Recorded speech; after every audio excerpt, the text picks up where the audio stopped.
Ճանապարհատրանսպորտային պատահարների նոր ռեկորդ միայն հունվարի 3-ին հիմնականում երեկոյան 10 դեպք է գրանցվել, 6-ը Երևանում, 29 մարդ մարմնական տարբեր վնասվածքներ է ստացել։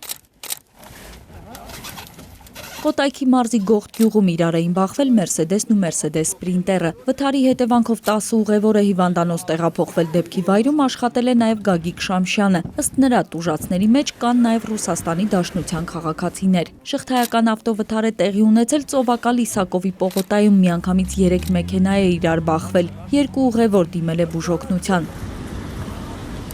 Եվս մեկ շղթայական ավտովթար Արշակունյաց Գրիգոր Լուսավորիչ խաչմերուկում մամուլի շենքի հարևանությամբ, 4 մեքենա իրար են բախվել։ Վթարի հետևանքով հիվանդանոց է տեղափոխվել 3 երեխա։ Հունվարի 3-ի երեկոյան 7-ից դժվար անցանելի էր Բաղրամյան Դեմիրճյան խաչմերուկը, պատճառը վթարված 2 մեքենաներն էին։ Ավելի ուշ Խաղաղդոնի փողոցում վրաերթի էր ենթարկվել 38-ամյա մի կին, նրան հիվանդանոց են տեղափոխել։ Նույն ժամանակահատվածում վրաերթ է եղել Երևանի Շահումյան փողոցում, 17-ամյա աղջիկը գլխուղեղի սալջարդով տեղափոխվել էր հիվանդանոց։ Վրաերթ կատարած վարորդը ավելի ուշ ինքնակամ ներկայացել էր ոստիկանություն։ Նելի Հարությունյան, ժամը լրատվական։